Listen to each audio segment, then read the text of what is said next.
but just like...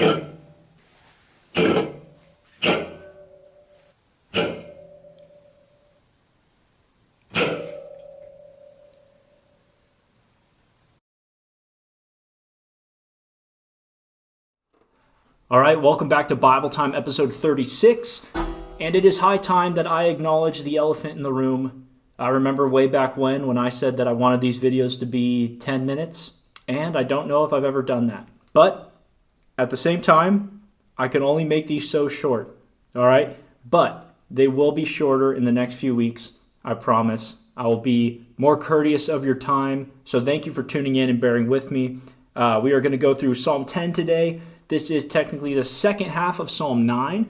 And yesterday we talked about how Psalm 9 is just this awesome declaration of the faithfulness of God, so much so that David can express the promises that God will fulfill as though they had already happened, right?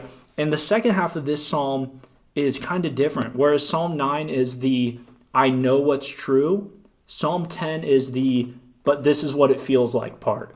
Right? This is what it feels like is going on. And there's still great confessions of faith and prayer and hope in God. But at the same time, this is a lot closer to a lament psalm, right? A psalm of trial and hardship and not being able to reconcile the world that we see with the promises that God has given us. So let's just get into it right in the beginning. It starts off with this hard question of, why do you stand far off, O Lord? Why do you stand far off? Right? This question of, Lord, why do you seem far away? Why do you hide yourself in times of trouble? Right? These questions that David's asking when he says, Lord, I don't know what's going on, but it seems like when hardship comes around, you're far away. Right? It seems like you're not close to me. And here's the problem that David's seeing. He's saying, in pride, the wicked hotly pursue the afflicted. Right? These wicked people are persecuting and harming and hurting and pursuing the afflicted, right? And it's in their own pride. They're so lofty, right? In Psalm 9, we saw that God will bring down the lofty, and we were kind of reminded of places like Babel and Sodom and Gomorrah, where these sinful, prideful people who rebel against God are brought low. But David is saying, I'm seeing the wicked afflicting people, right? And this becomes David's request. Let them be caught in the plots which they have devised, right? Psalm 9:15. We just talked about this. And this, Psalm 7, verses 15 to 16, this is God allows people to fall into the pits that they've dug, right? Into the nets that they've laid, they get caught, right? And David is saying, let that happen, right? Let them be caught. Because right now they're afflicting people. All right, and this is what it looks like to David. He's saying, for the wicked boasts of his heart's desire. Right? What can we assume about the heart's desire of the wicked person who's pursuing the afflicted, all this stuff? Well, we can assume their heart's desire is evil, right? They're wicked people. And not only do they have wicked desires, but David is even saying that they boast about it, right? And we've already seen this idea of pride introduced, right? So they boast about it and they're prideful, and the greedy man curses and spurns the Lord, spurns Yahweh.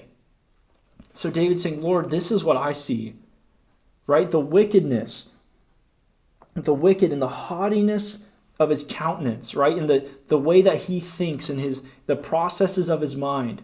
He does not seek God. He does not seek him, right? We've already talked about how blessed are those who seek the Lord, right? But it's saying that this man does not seek the Lord, right? Blessed is the man who seeks the Lord, finds refuge in him. But these wicked men don't seek you. They don't know you. So much so that all their thoughts are, there is no God. There is no God, right? These wicked people are atheists. They're so wicked, they don't just rebel against God. They say in all their thoughts and everything that they do, there is no God at all.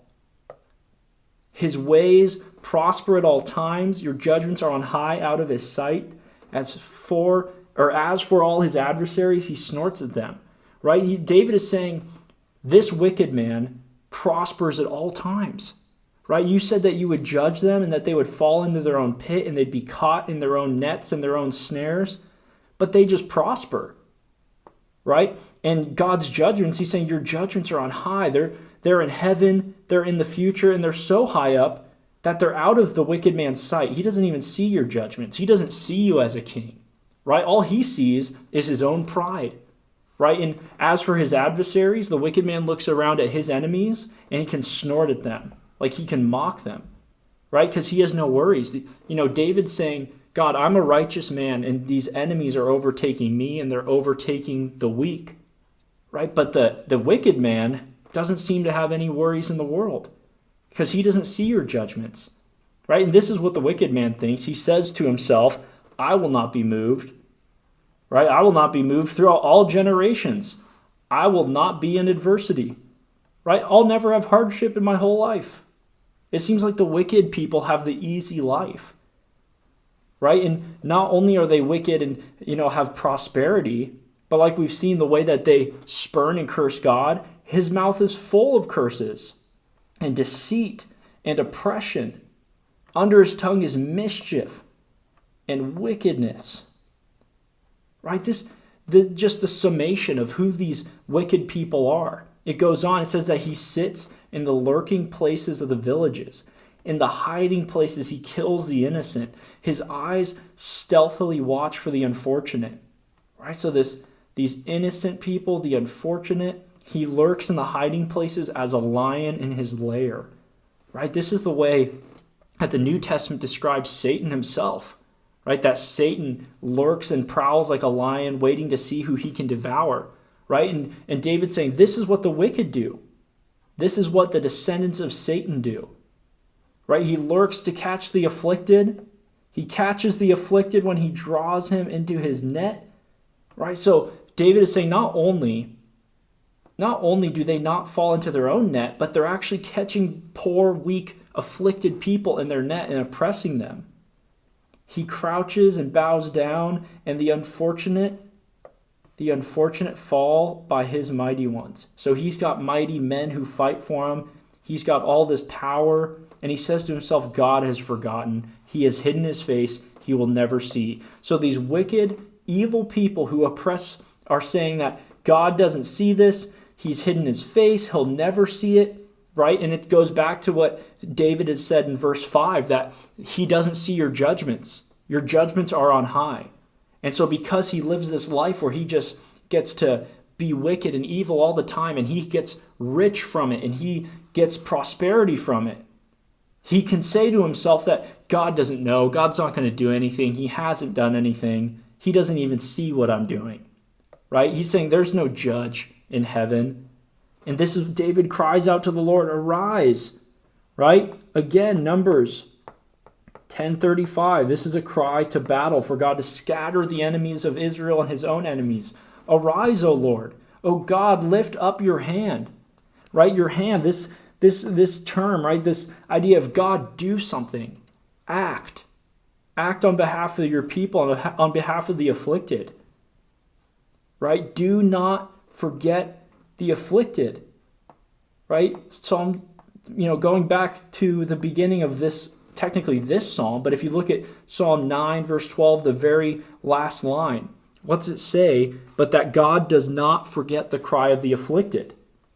And yet here's David saying, do not forget the afflicted, right? Who are being hunted down and attacked and taken advantage of and killed, right? Why has the wicked done this? Why has the wicked spurned God?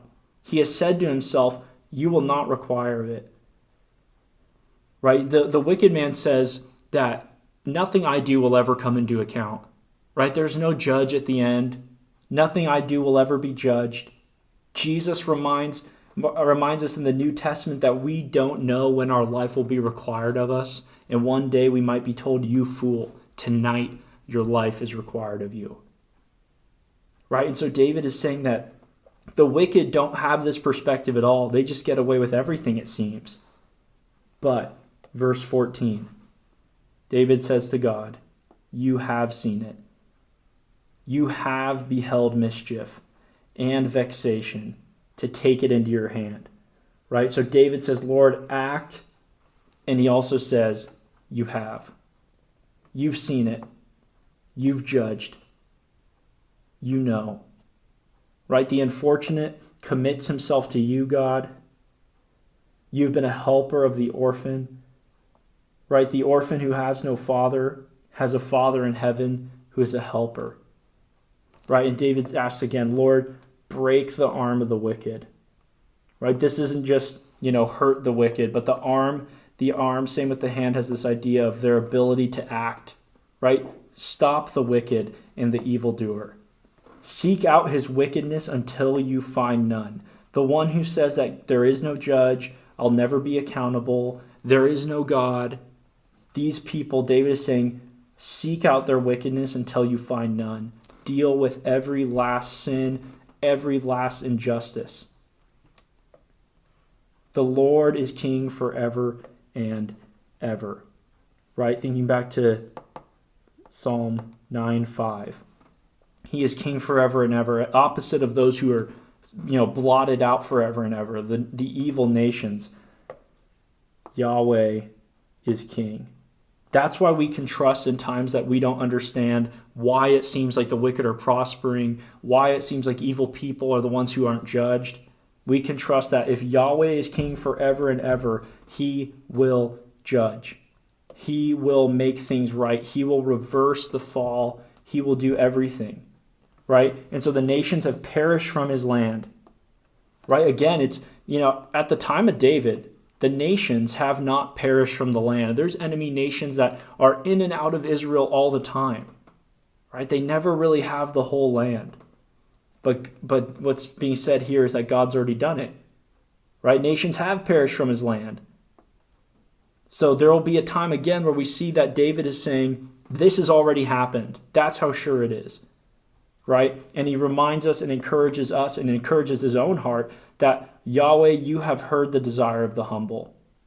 Right? When the wicked say that there's no God, he doesn't hear, I'll never be in trouble for this, I'll never be accountable.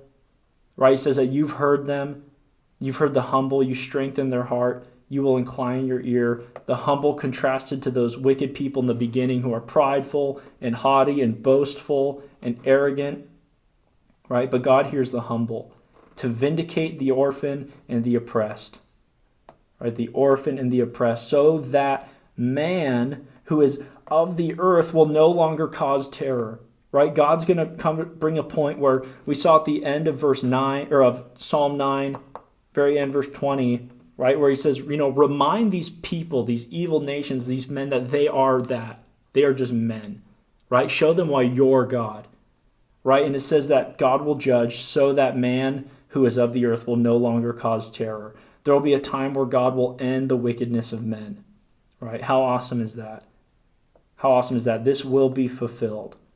Right? So what we learn from Psalm 9 and 10 is how to pray with confidence, knowing the promises that God has, and also the freedom and the liberty that we have in Christ and in the hope that God has given us to pray what is truly on our hearts. Right? David's saying, I know this is true, but what it looks like when I look at the world is it looks like this.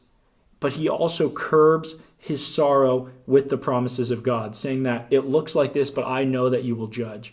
I know that you'll bring everyone into account and make everything right. So that is the hope that we have from Psalm 10.